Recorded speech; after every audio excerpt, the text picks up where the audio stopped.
What can I call you? So my name on Twitch is Beige Nerd, and that's what I'm gonna go by. Where are you from? Yes, sir. So I was born in Trinidad, and I lived there until I was 6 years old. When I was six, I moved to New York City, and I lived there pretty much my whole life. But now I reside in the South, dirty South. How old are you? I am 34 years old. How long have you been a creator?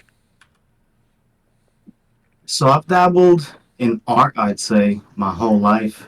I don't know, you see my guitar back there. I've been a musician for about 20 years now. I started doing photography. I think that's what started me off maybe on this journey. And I started doing photography maybe 2011. I actually was doing pretty well just freelancing, but I got a couple weddings and Sweet 16s and the graduations, the rotation photographers know. So started doing that.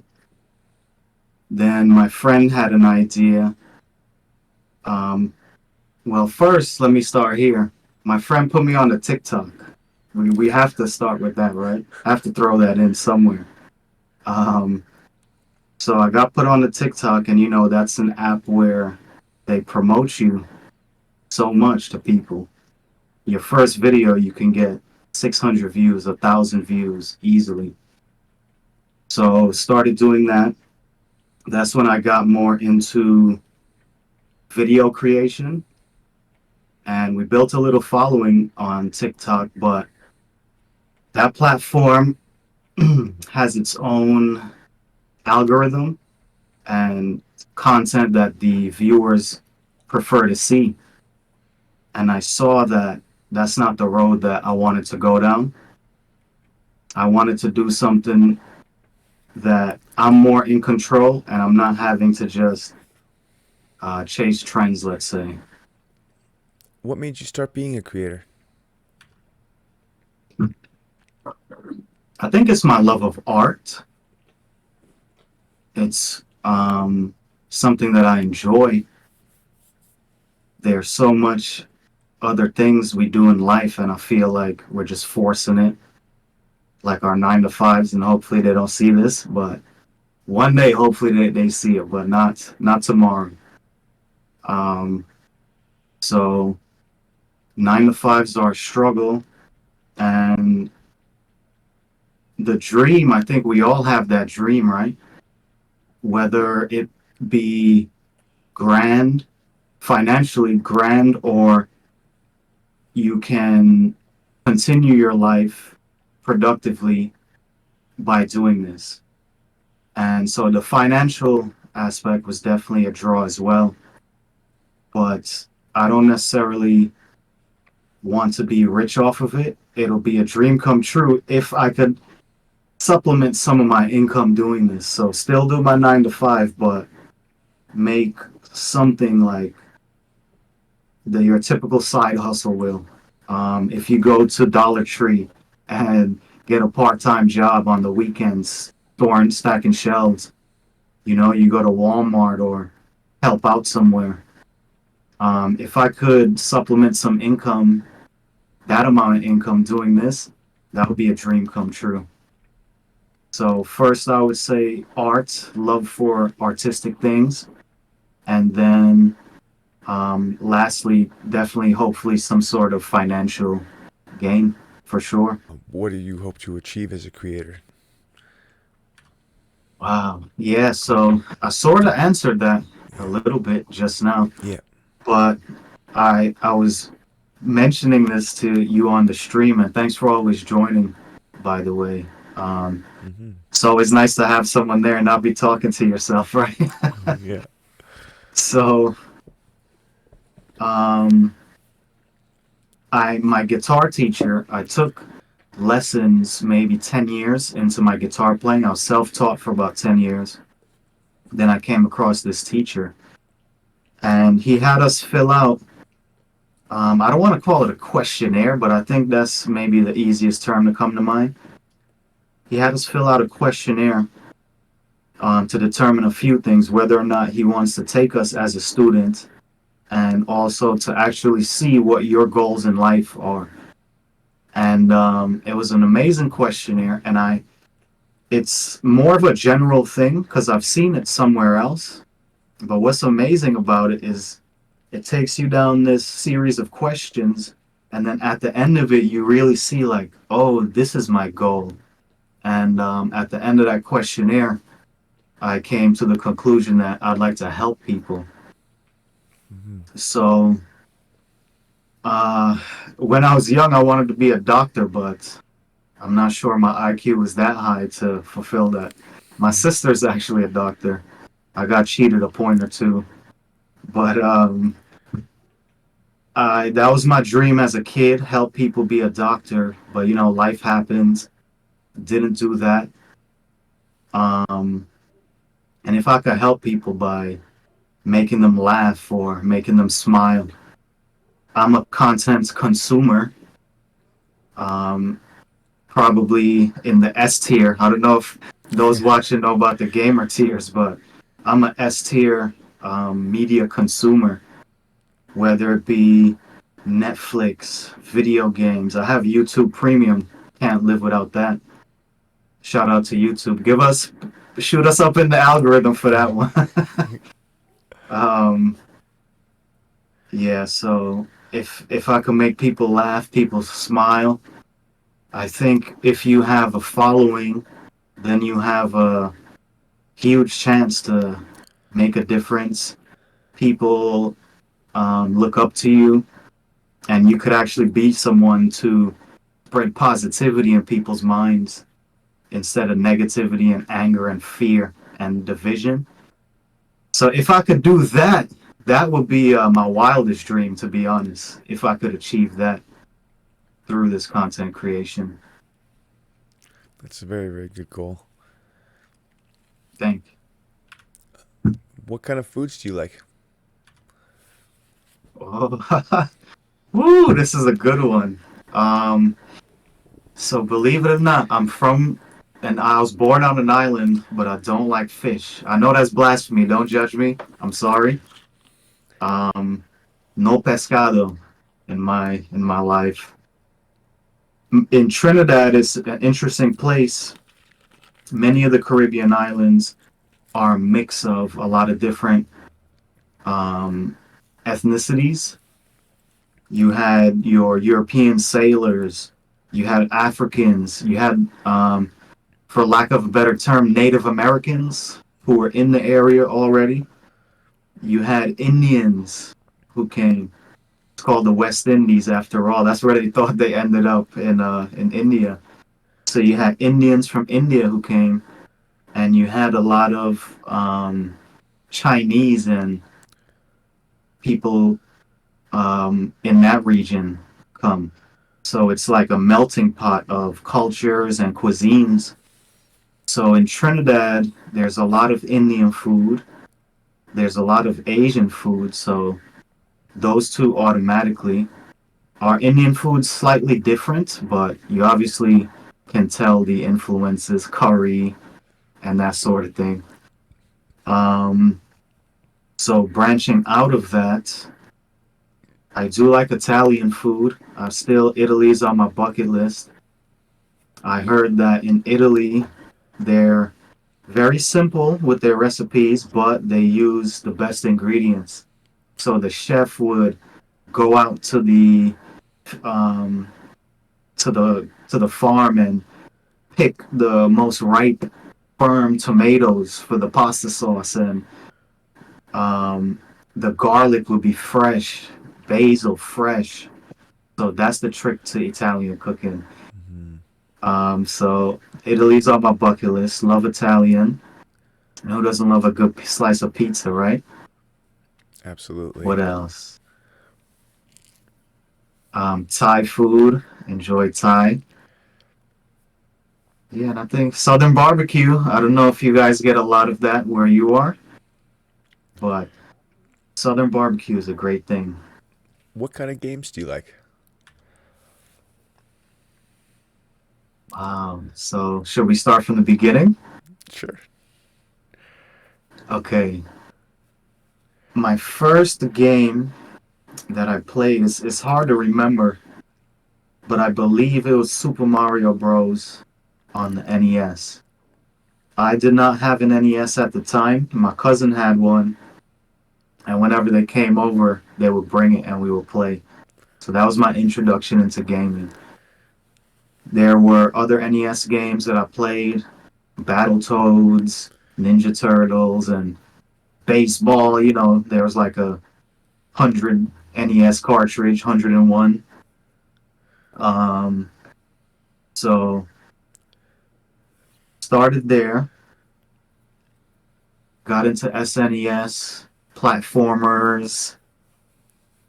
I don't think I got into RPGs yet because I was still very young. SNES, I probably had one when I was 5. So I would say the first real. Okay, no. I wrote something down, and this is going to come into the favorite childhood memories, Mm-hmm. but I'll go into it here. It was a Christmas time, and this is when N64 came out.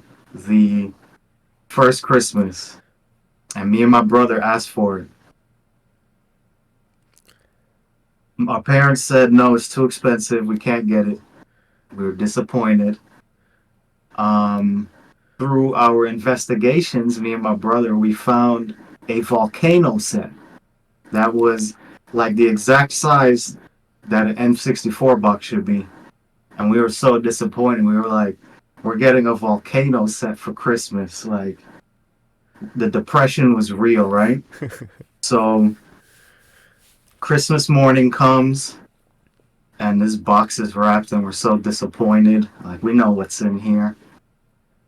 And we're opening it up, and then we see Mario and Bowser. Remember that N64 box was so nostalgic, and oh, we started going crazy, started going nuts. My first N64 game was actually a game called Lamborghini that me and my brother had to sort of come concede on that one, you know. Yeah. So had Lamborghini, N64, you know, started that love for 3D gaming, I guess. Mario 64, one of the classics. But the game that really made me a gamer was Final Fantasy X on the PlayStation 2. Remember when that game came out? The graphics were so amazing. Mm-hmm. The story was so phenomenal. The side mini games, Blitzball, I played dozens, probably hundreds of hours of Blitzball. I was really enamored with that game. PlayStation 2, Metal Gear Solid, and Metal Gear Solid 2. Two amazing games that had a big impact on me. And then I started getting into the MMOs. One was called Ragnarok back in the day. That was my first MMO. I actually there's a mobile version now called Ragnarok Origins. Unfortunately, they went the pay to win route. But we, I played Ragnarok, and then I got into PS3s, Call of Duties. Love me a good first person shooter. Grand Theft Auto 3 was also a phenomenal game. But now I'm doing MMO gaming. MMOs have most of my game time. Um, Depending on the audience, I'll be proud or ashamed to say that I probably have more than 10,000 hours on MMORPGs. So overall, I'm a master. Lately, I've been playing World of Warcraft.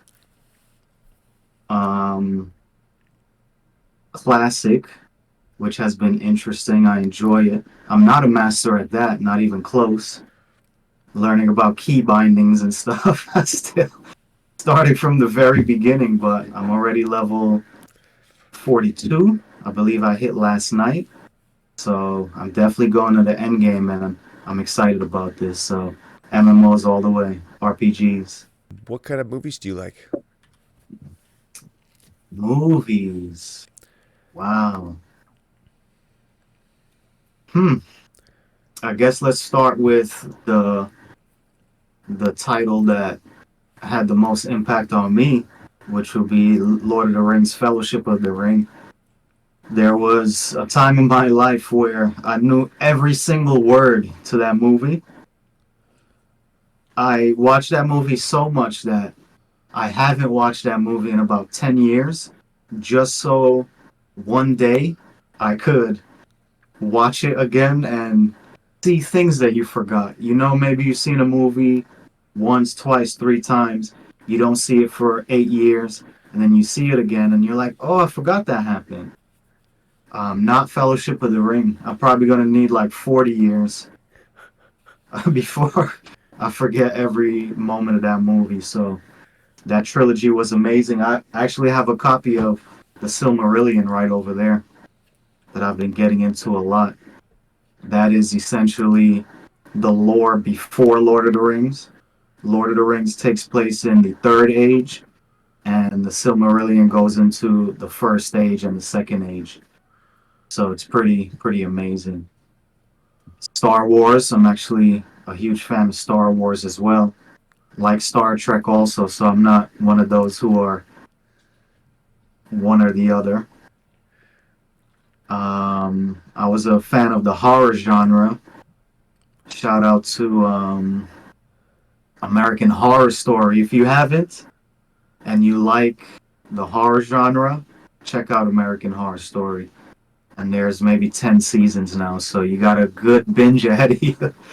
I hate getting into new shows when there's only one season. It's so disappointing. So you could check out Horror Story. But so just to give number one, I would say the sci-fi genre for sure. What's your favorite childhood movie? Wow. Huh. You're gonna make my brain overload right now. I'm trying to compute because I never thought to myself that was my favorite childhood movie. I saw Fellowship of the Ring when I was 13, but I think it'll be more interesting if we go before that. Favorite childhood movie, I think will probably be The Lion King. Mufasa. Do you have a role model or a hero? Wow. Hmm. I never really looked at it like that. I tend to like sports players, especially American football. I don't know how familiar you are with the sport. The brotherhood is amazing. The camaraderie, they go to war together. I wouldn't say I idolize any of those people. The first name that came to mind, which is someone who I listen to a lot, someone who I've received a lot of information from. Um, I try to even emulate them sometimes. I've even taken things that they've said and regurgitate it out on the town, let's call it. And that would be a comedian, rest in peace. His name was Patrice O'Neill. And the amazing thing about Patrice, and I love stories like this of like triumph and personal growth. But Patrice was like a hardhead, you know? That's why he succeeded and why he didn't get as far as he should. He had a set of virtues and he stuck to it.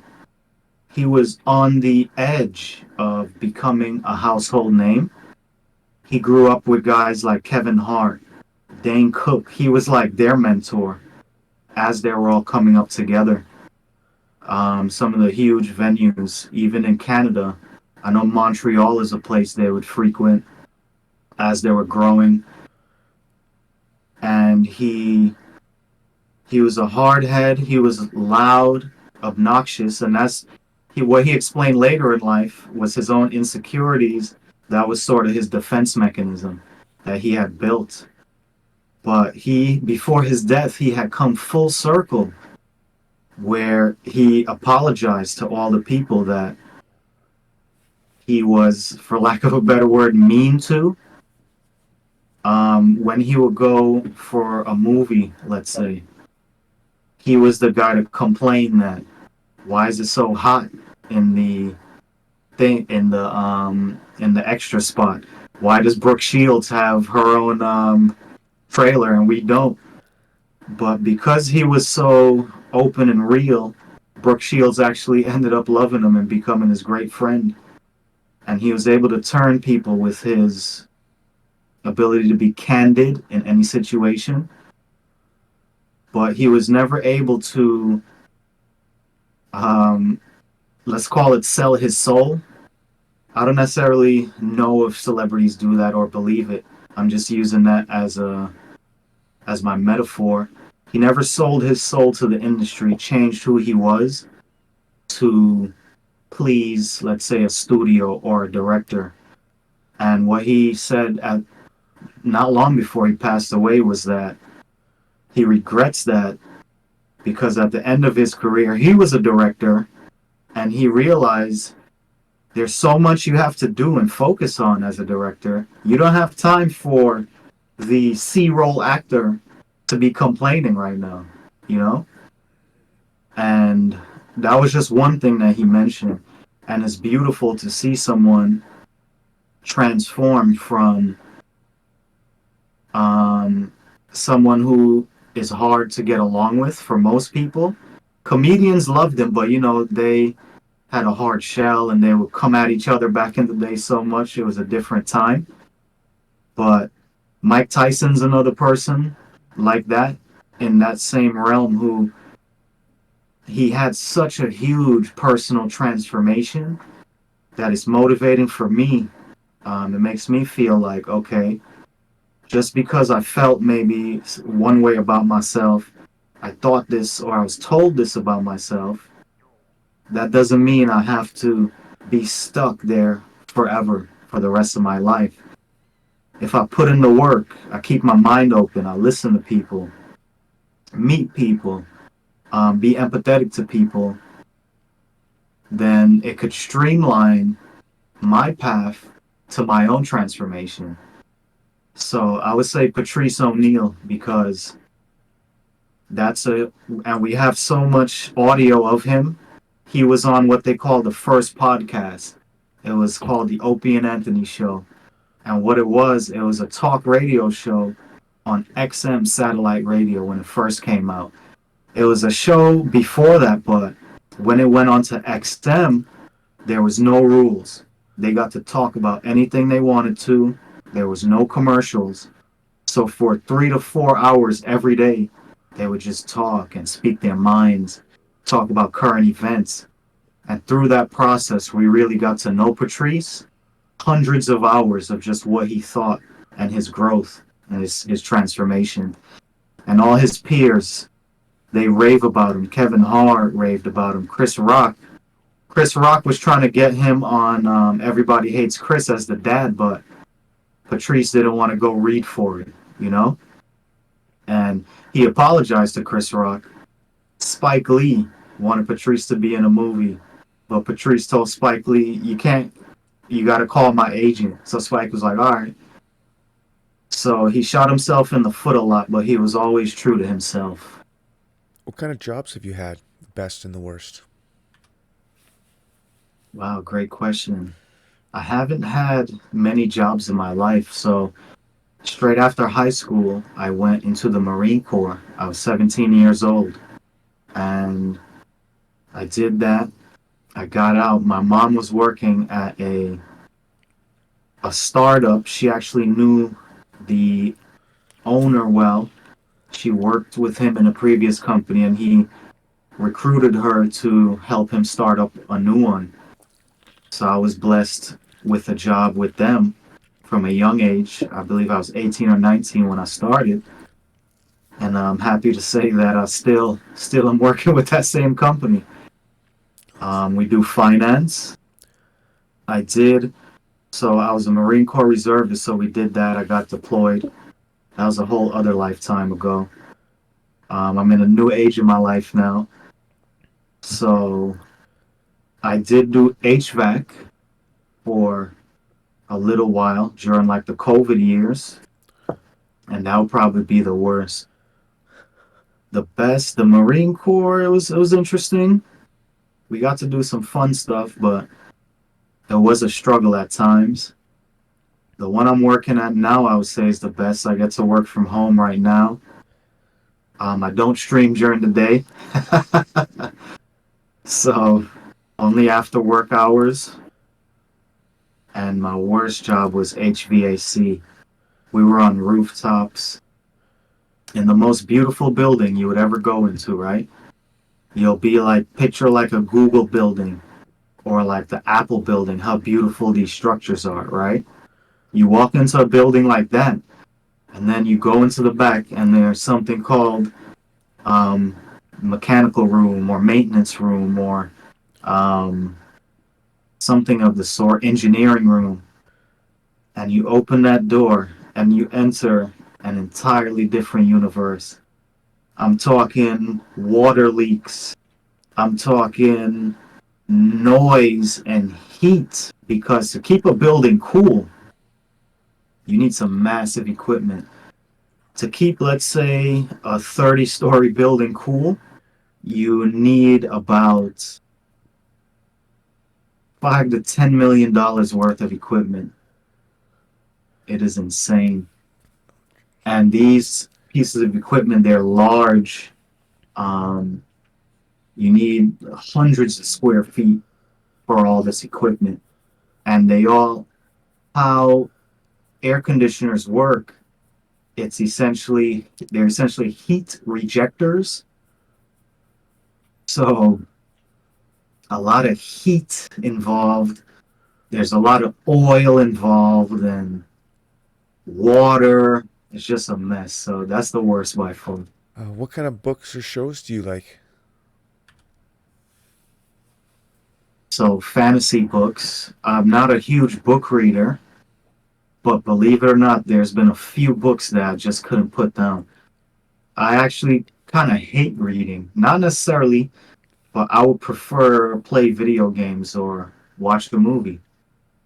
But Hamlet, believe it or not, I really enjoyed that book.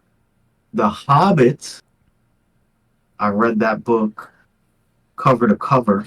That might be the longest book I ever read. Harry Potter and the Sorcerer's Stone. My sister had that book and she was getting into it. And I picked it up and I could not put it down. Such an amazing piece of literature. So The Hobbit, I've read The Fellowship of the Ring. Great book. And I love when I read it. I read it after I saw the movie, so I get to imagine those actors as I'm reading it, and I would not have liked it any other way.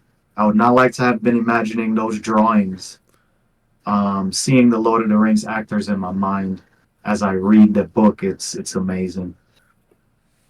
I guess we all watch Squid Games, right? Hmm. There was actually a show called Alice in Wonderland. Not Alice in. It was like a Japanese show. Alice in Not Alice in Borderland. Borderland. There you go. Did you see that one? Yeah, I didn't see the second season yet. Same, same. But I saw the first season of Alice in Borderland before Squid Game, and I thought I liked Alice in Borderland more. So I thought those writers had some cojones. That's like Game of Thrones type writing, you know? Hmm. What are your current goals or plans? Um, okay, that's a good one. I've stopped drinking. I was drinking multiple times a week, maybe 4 to 7 days a week. So I cut that out. That was a huge goal of mine. I've been exercising. So my goal, one of my main goals, is to continue this journey till at least next summer, because we've all done the workout a little bit, even get a month, maybe 2 months, but fall off. But I've been um, about 3 months now, pretty steady. So proud of that. I want to continue streaming. I will continue streaming. My short-term goal is 1 year because I realize that some people get lucky and blow up instantly, but the majority of the successful creators, if you scroll down their portfolio, they've been at it for years. So I have to earn my time, earn my stripes, let's say, and I want to consistently stream for at least 1 year. And then I'm going to start, let's call it, trying to promote heavily once I've built up more confidence on the camera, better skills at this. OBS is like its own world. Editing programs are their own worlds in themselves. So that's my goal for the next year. Keep improving and start building a portfolio in the content creation. Do you have any tattoos? I do. I have two tattoos actually. One of them, so this is a phoenix.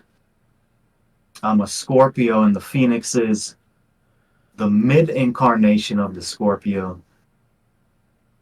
And then I have these nautical stars, four of them on each side. And that to me represents my military time. It was another another life back then. Um, but yeah, so I just have those two, and I have been fighting getting more. I don't want any more because I got the Phoenix first, and then I felt naked when I had the Phoenix. I thought it looked so silly. I just have one small tattoo just floating on my body. But when I got the stars, I felt like okay, that kind of anchored the Phoenix. So I don't feel naked per se anymore. I know I still have a lot of room, but I don't think it looks silly anymore. So I'm gonna stop here because it's gonna be sleeves and Mm. If you were to get another tattoo, what would it be? Great question. I've thought about this for many, many years, and it's a no-brainer. It'll be kind of a counter to this one, but it'll be on this shoulder just for now, and then that'll force me to get two sleeves. But it will be a leaf shinobi. So if you look at kind of the shape and the outline and the size, it'll be a leaf shinobi emblem here with Kid Goku hanging on the bottom of it with one arm, holding a Pokeball in his hand. That's awesome. I've thought about that for so many years, but I've been fighting it, man. I'm not gonna do it because then you see if I do that, I'm probably gonna feel naked again. Like this is silly now, and then I'm gonna have to get sleeves. So I like what I have now, and I'm gonna stop. Now you ask me this, now I'm thinking about it. Like you should go do that, man. Um, what are some of the tough parts of being a creator? That is a good one. Um, so the first thing I think, which is the most important thing, no matter what, is your persistence and your perseverance. If you have one hot month, let's say you even have one viral video, boom, you get 2 million hits on this viral video. That viral video means nothing if that's all you've done. I'm not even sure if you could be monetized by one video.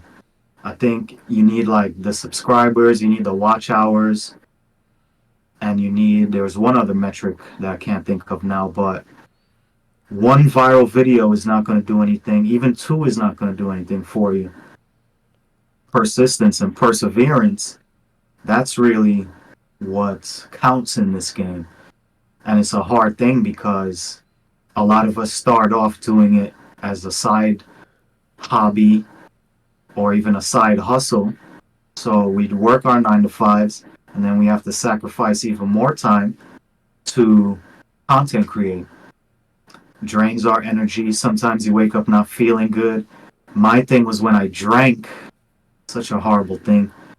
It would sap my motivation. It would sap my energy. Sometimes I would wake up and feel like, why am I even working out? I gained like 1 millimeter in the last month. What's the point? But when I'm sober and clean of that for a few weeks, you know, my dopamine responses get back to normal, and it's not worn out and hoping for more alcohol to produce more, and it starts producing like a normal human. I'm like, yeah, I gained 1 millimeter. Let's go. Motivating yourself when you don't feel like you want to do it. And then obviously putting yourself out there in front of a lot of people. Some of us have social anxieties and that sort of thing. You have to be clear and concise with your words. You have to be purposeful with your words.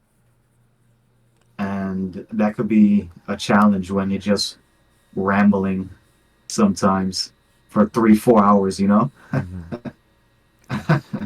Have you experienced depression or anxiety? Yeah, yeah. So that's one of the main reasons I stopped drinking. My whole life, there's some deeper issues, and I do recommend therapy for everyone. The military put us all in therapy. That's a new thing they started doing. This was at least 11 years ago, but now they care about things like PTSD.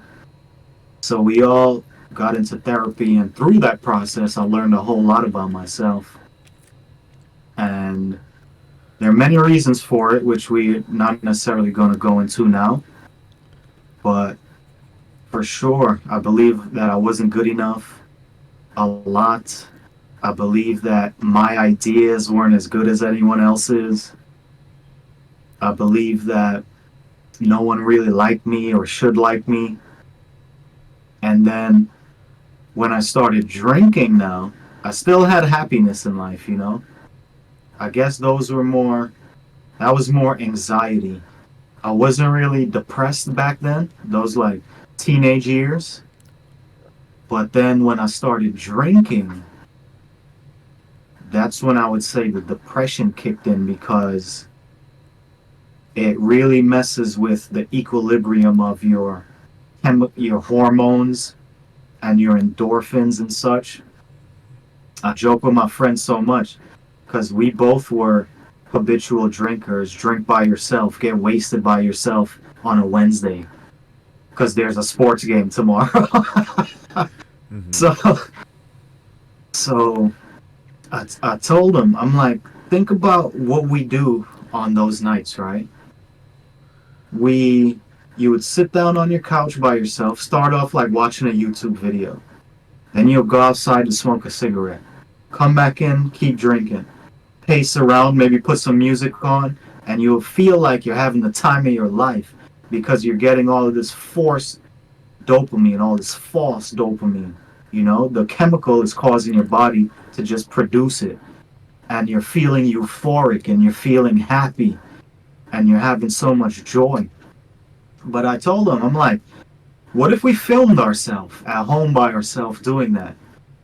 All we'll see is us giggling to ourselves, looking at our phone and giggling, or even outwardly laughing by ourselves.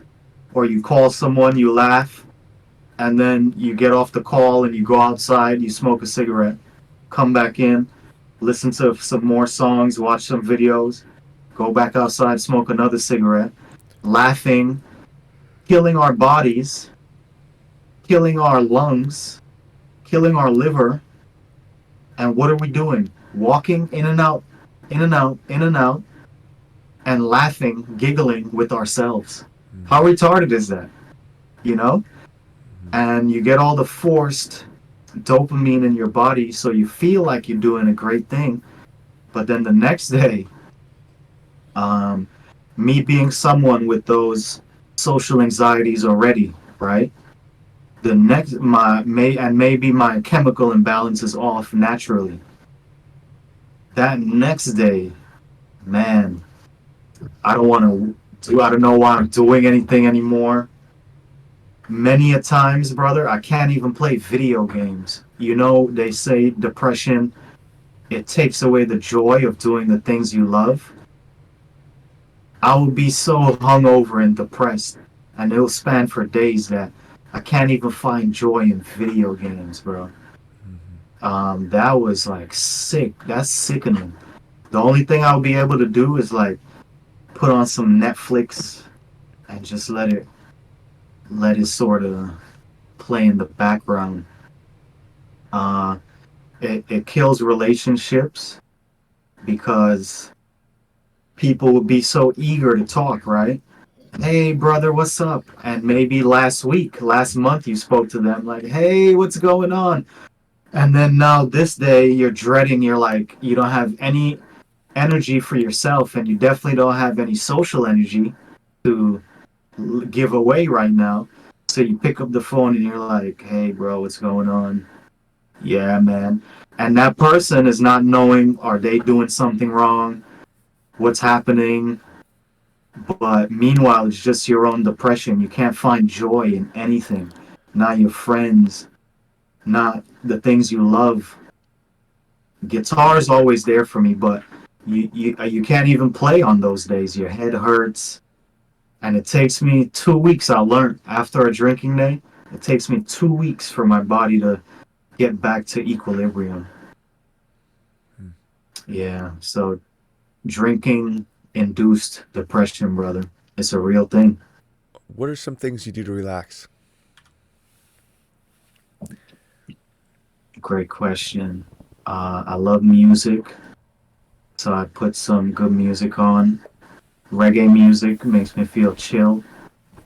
I'm a fan of herbal remedies, so I do sadly abuse it, but I'm a functioning abuser of it, meaning daily. So that helps me relax. Watch TV, uh, and then play certain games. I learned from the Animal Crossing community, that is a Nintendo franchise. I was in the subreddits when I got the game, and I see that that community appreciates the game because it's just like casual, joyous gaming. There's like no negativity, it's happiness. You're building stuff, helping people, catching bugs, fishing. There's no like mission, there's no one to beat. There's like almost nothing to even do. I know that sounds crazy, but it's just such a relaxing game. And gaming for me for most of my life has been like very anxiety ridden.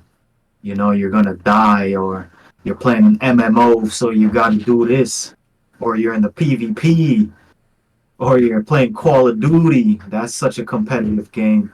I played Fortnite for a little, and Fortnite, that was a competitive game. Very, very skill oriented game. You might not think so because the presentation is silly.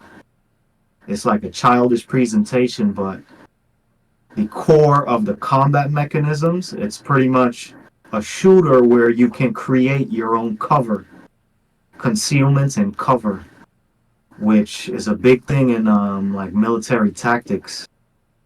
And I appreciated that game for that. What do you think about meditation? Wow. These are some good questions, brother. These are some great questions. So, I think meditation is amazing, and I've been slacking because I haven't been meditating. But in that same experience, when the military put us through the psychiatrist, I don't know what you call that, they put us through a mental health evaluations. One thing they had us do was meditate, and hearing their explanations of why, hearing fellow people and testimonials as to why and the value of it, I would 100% say it's true. Someone with anxiety and someone with ADD, my mind is always racing. Sitting down and taking time to clear your mind, and I'm rarely able to ever do it. I last usually like 10 to 30 seconds. But even though you fail and then that thought creeps in, and sometimes you go for a minute and then you catch yourself again. Even just going through that process, when you come out of it, you really feel less anxious. Focusing on your breathing, I think it lowers your heart rate. You quiet all of the chatter in your brain, and it helps you to center your focus on one thing, or like the important things. And I feel like it's a muscle where the more you practice it, the more you can succeed at that. So maybe you can have a clear mind for 30 seconds, then 40, then a minute, then 2 minutes. So I think meditation is amazing and very valuable. My ADD is just so strong that it's so hard for me to do. But maybe after this conversation, this will be like the kick in the butt I need to continue. All right. Sometimes you just need a reminder, you know? Yeah. What does a dream vacation look like? Ooh, ooh, ooh, ooh. So are we talking about right now, or can I be, I don't know the right word, but as like gluttonous as I want with this dream? Anywhere you want to go. Okay, I'm gonna be extremely gluttonous. Like just so did these dreams will come up when like the Powerball is over 1 billion, and then at my job we were Annie up. We only did it like 5 times. Annie up together and get a bunch of tickets.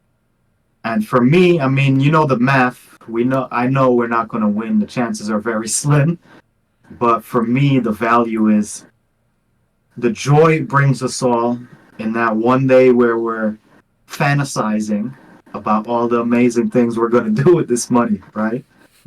And I don't know if you've ever experienced this, but if you want to like perk someone up, get them talking and change the whole trajectory of their day, you just tell them this. Be like, bro, the Powerball, or friend, whoever you're talking to, the Powerball is at 800 million. We should go in together and get a ticket. You never know, man. Instead of 1 in 300 million, now we got 2 in 300 million. Let's try. And y'all get that ticket, or you don't even get it, and then you just ask them, so if we did that and we won, what would you do with that money? Bro, you could get someone who doesn't know how to speak, they'll start writing. Like, people really love this exercise. And so we've done it all. We've went through the philanthropy.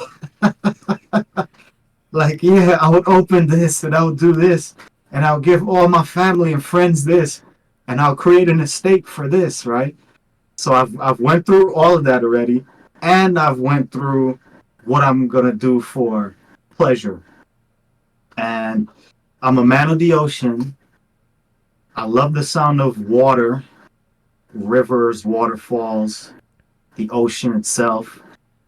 So I would definitely be on a nice boat in a warm place, bouncing around between different islands, whether it be in the Caribbean, whether it be like in the Pacific, Indonesia, and that sort of area.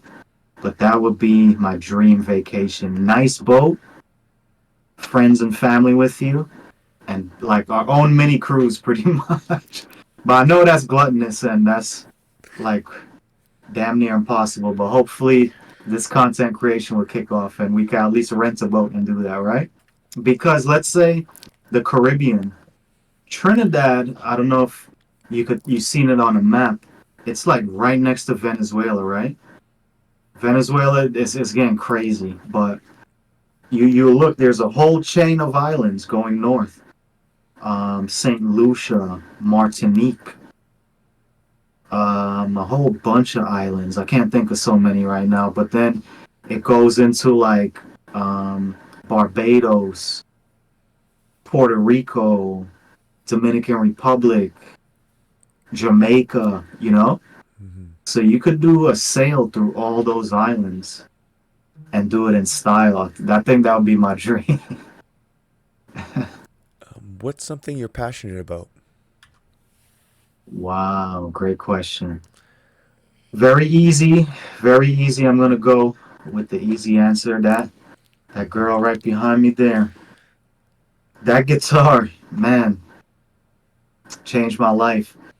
That's a cheap guitar. I got it for $99 at Guitar Center on 4th of July sale. That's American Independence Day. So that is a $99 guitar. And I put expensive strings on it to try to eke out a little more sound. But that was the best purchase in my life. $100 changed my life. And that easily is my main passion in life. Easily. It's not even close. It is a journey though, and that's gonna go hand in hand with my content creation. I'm gonna go back to TikTok as a promotional tool. I don't know if you are familiar with it, brother, but even for promoting your own art and content creation, created content, TikTok is a phenomenal tool because it's the app which is going to get you seen by the most amount of people. Unfortunately, you're going to have to gear all your content towards that. Like, you can't be like maybe a YouTube video, hey, good afternoon, blah, blah, blah. You got to be like, hey, what's up? You know? Hmm. That's just the nature of the beast. But it can get you a lot of exposure, brother. So don't sleep on it. Don't sleep on TikTok because you only have a few seconds to get someone's attention, and it messes with people's attention spans. Part of the reason why I gave it a break. Right. How do you deal with stress in your life? Hmm. I use herbal remedies. I smoke sometimes. I don't handle it too well. I'm not the type to lash out at people, but I'm the type to withdraw. So I will be known to withdraw, and then once that first week of like horror goes away, then I come back around and I complete the task, you know? I'm not someone who you get bogged down and then you just dwell in that cycle forever. I've always, at least so far, knock on my wooden table here, so far been able to pick myself out of the ruts, but I haven't been able to stop the ruts from coming yet. So I would say I withdraw from the world, and then once my chemical balance, I guess, feels like it's back, then I go ahead and I attack the problem. What is something you do to treat yourself? Nice. Okay. One of my good friends, couple of my good friends. I've been a traveler in my life. I've been to so many states in America. I've been to Canada, Mexico, Puerto Rico, Dominican Republic, Trinidad, St. Lucia. I've been to Germany, been to Iraq. but that wasn't necessarily by choice. So many American states. I'm a traveler Yeah. and I love to go places. I have a group of friends. Since I moved down here, it's only been one, but him and I, there's what we call a hippie town, not far, about 4 hours away. I guess I could tell you the town is called Asheville, North Carolina. And oh boy, I feel like you would love it actually, getting your vibe. Everybody's like you there, you know? Everybody's chill. They're very artsy town, so we frequent there. It's in the mountains, so that's just so beautiful. And I take trips. That's what I do to treat myself. Trips and video games. Awesome. What do you think of positive affirmations? Positive affirmations are powerful. Let me see. Let me show you how powerful I think they are. I paid money for this. Paid a good amount of money. But there's an app. I don't know if you could. Nah, it's gonna be the white balance is not gonna work. Um, there's an app that I got called I Am. Yeah, it's not gonna show. And throughout the day, it gives you positive affirmations. Like let me tell you the one that's on there now. I refuse to let anyone or anything take away my positive inner nature. That's a nice one. I'm gonna like that. Nice. I always do a lot more than expected. I am moved to positivity by the beauty of nature. Carrie is a beacon of hope, love, and inspiration. I am determined to bring out the best in myself. I am grateful for my enemies. I offer support to my friends and family. And I think these things are so important. A lot of the people that I do look up to, I wouldn't call them idols per se, but successful people, a lot of them being sports players. There's a lot of depth in that realm, but we're not going to get there now. A lot of these really successful people set goals and write down affirmations. Um, I will beat my record this year. I will make it to every team meeting. I'm going to be the first one there, and I'm going to be the last one out.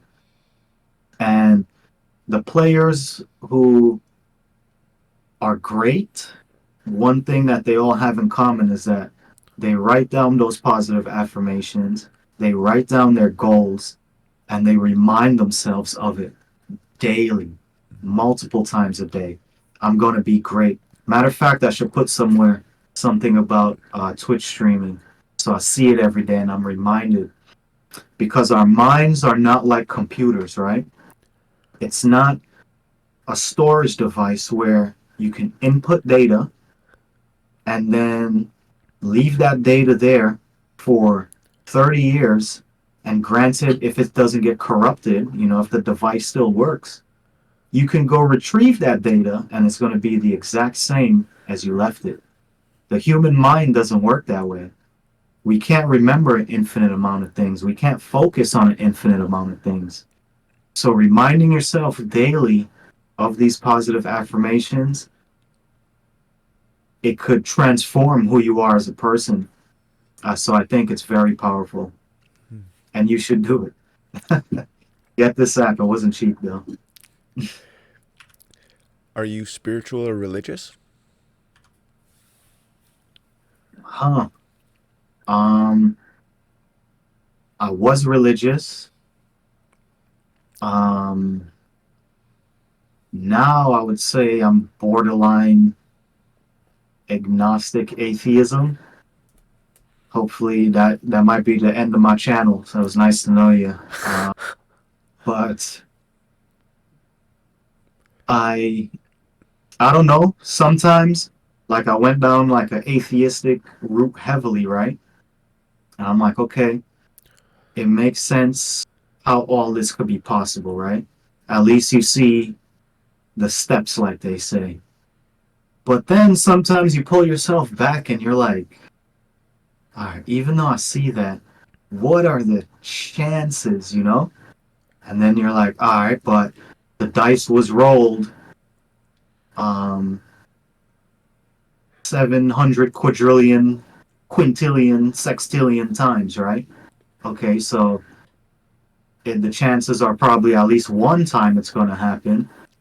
Are you an introvert or an extrovert? Wow, this is going to be a cheap answer, but I think I'm an extroverted introvert. Mm-hmm. That's kind of a cheap answer, but if I just had to choose one, I'd say introvert. Because from my understanding, extroverts, their battery gets charged by being around people and being by themselves and left to their own devices. They go into the depression then. Introverts, you recharge your battery when you're alone, you know? Mm-hmm. When you're around others, you're kind of giving energy, and then when you're alone, you recharge. And I definitely think I relate to introvert a lot more in that regard. But then I have friends who are like, "You're not an introvert," but I believe I am. I believe I am. I'm just getting older now. I'm 34. I'm not 16 anymore, and we don't have time to play games anymore. You know, brother. Mm-hmm. No more time. Where do you see yourself in 5 years? Hmm. In 5 years, I see myself ending my day job, and I see myself thriving in the avenue of my choice. If even if that be the day job, I will be in a different position than I am now. And there's a lot of room for that. So those are actually two valid options because if I get approached with an offer, I might have to dedicate my time and energy to the job, which won't be a loss for me because still gonna play music, hope to have kids one day, and that can be a wonderful expression I feel like of my own musicianship. I could teach someone else, get them involved, play with them, record them. We make a music channel with the kids, you know, um, made for kids. I'll monitor it. I'll be in control of the comments so my kids aren't seeing this internet cesspool. So I I would either love to be further along in my day job or fully doing content creation and nothing in between.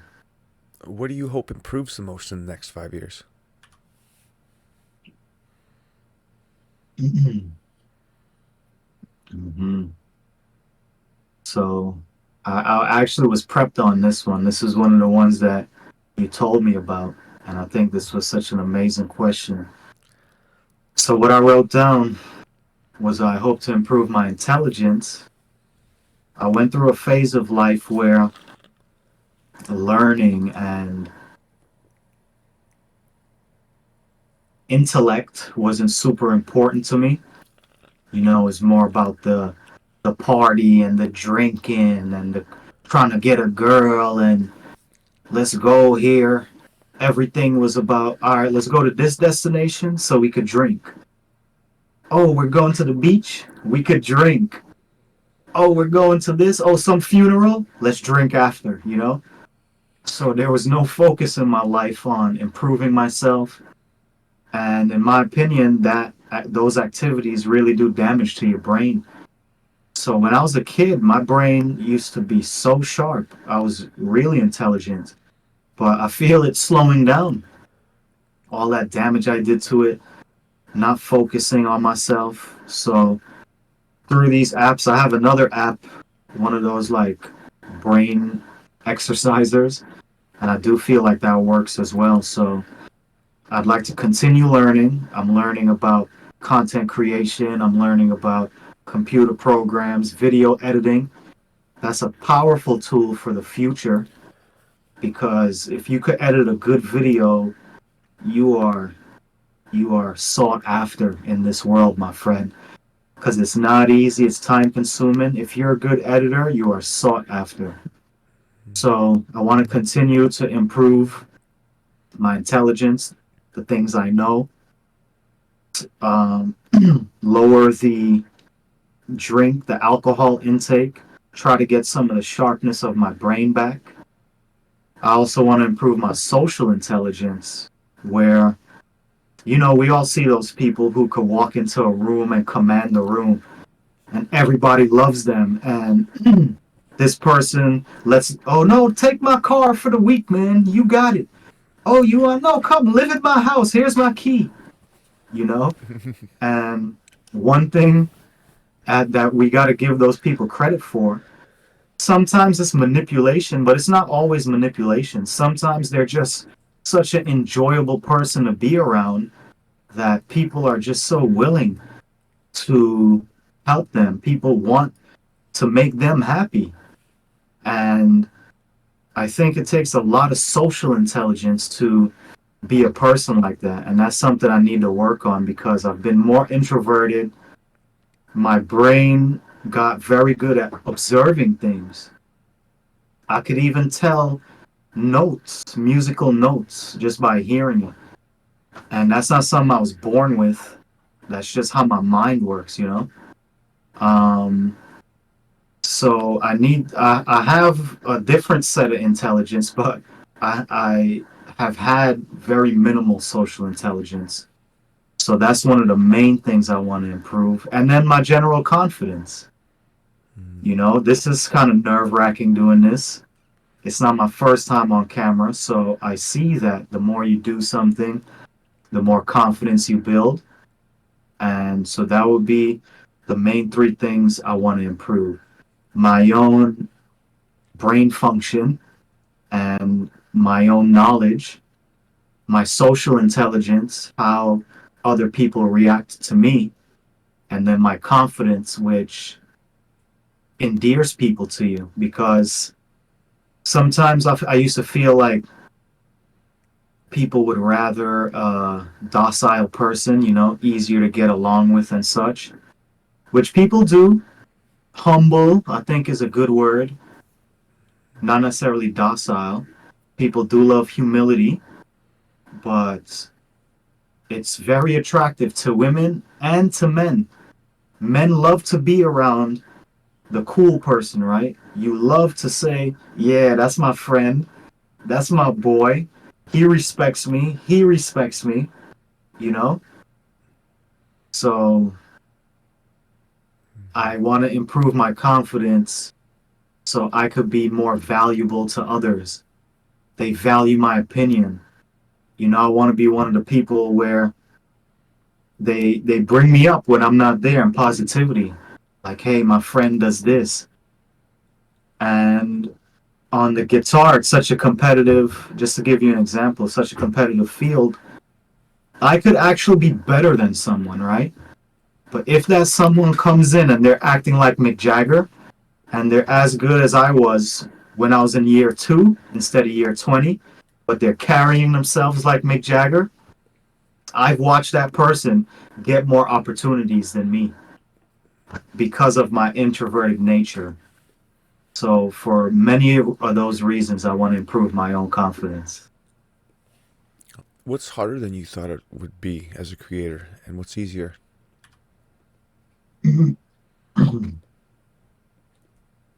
Okay, so even playing World of Warcraft like I'm playing now, I love it. And I'm having such a great time. But now that I have sort of a weird responsibility, um, it doesn't take some of the joy out of the game, but it's like I feel like it's a job a little bit. which is a good thing. 21 days, I'll build a habit. So I thought I would just kick on the game and just play, and it'll be just like me playing by myself in my room. But it's actually a little bit of acting is involved. I got some constructive feedback from one of my good friends where he said that I should be a little more animated, especially in my Mario playthroughs. So I need to work on being more animated. Um, I'm working on talking all the time, which is something we all have to work on as well. So the actual process of making the content was harder than I imagined. Actually, just playing the game and talking and reading chats and making sure that the stream is good and the camera cut off and the audio is choppy and um, my ISP is limiting my bandwidth. All those things build a little stress and make the actual creation a lot harder. What's easier is I thought that I would have been dreading it every single day. I would have been nervous. I would have been not wanting to come on and dreading coming on, but I'm actually enjoying coming on and I'm having a really great time and it's not hard to cut it on, but it's actually harder than I thought once it is on. It's harder than I thought it would be. Who's your favorite creator?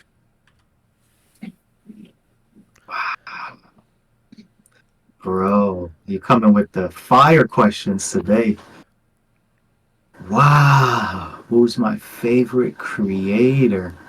My mind is like having a a computation problem, like you know the SpongeBob meme where they all running around. Hmm. Because I'm trying to go through all the creators that I love right now. Wow, you know, let me call a lifeline here. I'm gonna pull up my subscriptions. I'm gonna utilize a lifeline here. Lawn Crime Network. That's a good one. I've seen a lot of their stuff. Yeah, for some reason lately I've been watching a lot of like this the courtroom drama. Um, Have you so watched? that's one that popped up on my feed. So I'm gonna go with that one. Lawn Crime Network. They're always consistent and bring the. Awesome. That's hard. I need preparation for that one. Next one is, what's your greatest ambition? Hmm. I think to help people. We touched on it a little bit earlier. If I can get people's minds to think in a more positive way, I think for me, even, I would love to make money, but I think even a little higher than money is getting people to think positively, helping people to see, even though we do live in a crazy world with a lot of violence, the world itself can be violent, tsunamis and tornadoes, earthquakes, etc. The universe itself can be violent. The sun is violent.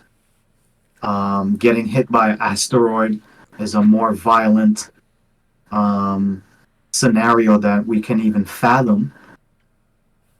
But if I can help people to try to shift their thinking a little more positively, I think to me that would be the ultimate goal. Because as a great person once told me, at the end of it all, it doesn't matter how much money you have. What really matters is how many people love you. And if people love you, you can have a legacy that continues after you pass away. But if all you had was money, when you pass away, people are going to be fighting each other for that money and not even remembering your legacy. If you won the lottery, would you still be a creator? Whoo-wee! That is a great one. I would definitely still play video games. I would definitely still play WoW with my friends online. And since I'm doing that and I'm a streamer now, I would definitely be streaming it. So yes, I will be maybe doing like travel vlogs and such. I will probably hire a team to help with all that. But it's such a social thing nowadays. I'm not on social media anymore, but I feel like that will be my connection to the world, content creation. Because what would I'll just disappear on my yacht and just bounce from island to island, and no one would ever see me again. So yeah, I would, but I'll definitely hire a team for sure. What are some of the best parts of creating and streaming? Some of the best parts I think the best part is the social aspect, right? So one amazing thing is that it streamlines you meeting people who have similar interests and who are just like you in many ways, and people who appreciate the things you appreciate. Listening to you speak, for instance, I'm like, yep, I could get along with this guy. And then without creation and social media, let's say streaming, I might not have met you, and then I would have been limited to the people within proximity of me, right? Mm-hmm. I will have to deal with my neighbors more, which I love my neighbors, but I will have to get all of my social needs from them. My coworkers, I would have to interact with them more for my social needs, you know. But creation helps you to attract people from all over the world. You're from Canada. I would have never met you. Mm-hmm. Helps you to meet and attract people of like minds. What is something about you we don't know? Ooh, okay. Something about me that you don't know. I am a dog person. This is whew. So I rescued a dog. I was on vacation in Puerto Rico. I was born in Trinidad. All my family had dogs and they were part of the family, but Trinidad's a tropical island, so dogs live in dog houses. They live good, but they're more so outdoor dogs, and Trinidad is also a little more Wild West than where we are. So dogs are part of the family, but like for protection also, you know, from intruders and that sort of thing. So you build relationships with them, but even the dogs themselves, they're a little gangster, for lack of a better word, because they're sort of always ready, you know? They know your family, they know you, they love you, but they're trained to watch out for intruders. And I rescued a dog in Puerto Rico, and that was the first time that I had a dog myself as an adult, you know, I was young then. And when we moved to the States, we were in apartments and such. So finally got my first dog he was a little pup, and building the relationship with this guy and seeing how intelligent dogs are. I'm so in love with dogs and animals now. That a whole other story of why I hate orcas and planet Earth a little in general is because now I have such a love for these animals, and then I see they just getting hit on the side of the road, and killer whales, the biggest assholes on the planet, look into like a seal's eyes, right? And they're probably as intelligent as dogs are. And then you see killer whales teasing them and taunting them, launching them up 80 feet into the air. And I can't watch that stuff anymore. I could watch like forensic files, people. I love to see like the science behind what the cops do. But if like on the same episode they talk about like, and then the intruder shot the dog, I turn it off. Mm-hmm. I turn it off. I'm like, the dog, no, man. And I just love dogs so much. It's a new passion in my life, but my guy is 12 years old now, so it's a 12-year-old new adventure for me. My love of dogs and animals. I love cats too. What do you want your followers to know about you? I want my followers to know that my heart is genuine for this. What I said today, I didn't say one lie. I want to create a positive space where we could game and enjoy together. My YouTube channel is actually called Nintendo Casually, and I want to create a space where people could just come enjoy, not feel threatened or bullied. You know, people could joke around and stuff, but try to create a place without so much negativity online. And that I really mean that from the bottom of my heart. And my short term goal is to crank for 1 year. 1 year. And then we'll continue building. But I'm not going to think I've achieved anything until I've streamed for 1 year. And then we'll start making some more noise. You know what I mean? What questions have I not asked that I should have asked? Let's see. Anxiety. You didn't ask me the favorite childhood memory, but I told you that one. I told you that one. Yeah. That was the N64 day. Yeah. And I was on a natural high for like 4 days straight. Yeah.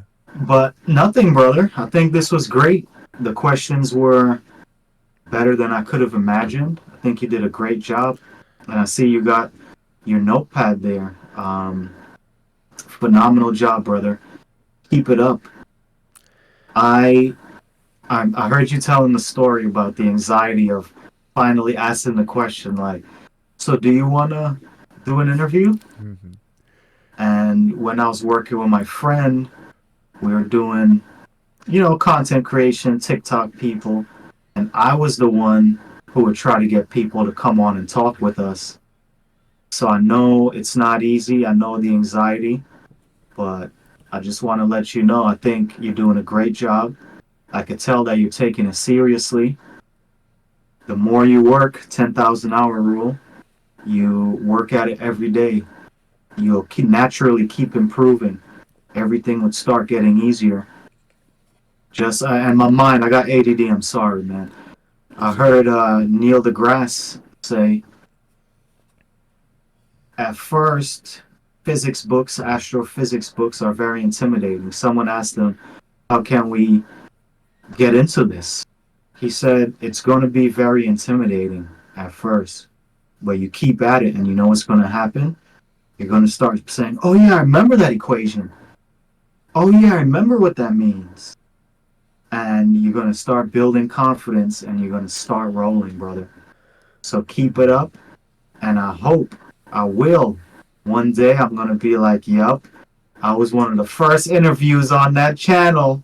Let's go. And we'll redo this. We'll redo this on the back of my yacht. Last question is, how can we find you? So, like I mentioned before, my YouTube channel is called Nintendo Casually.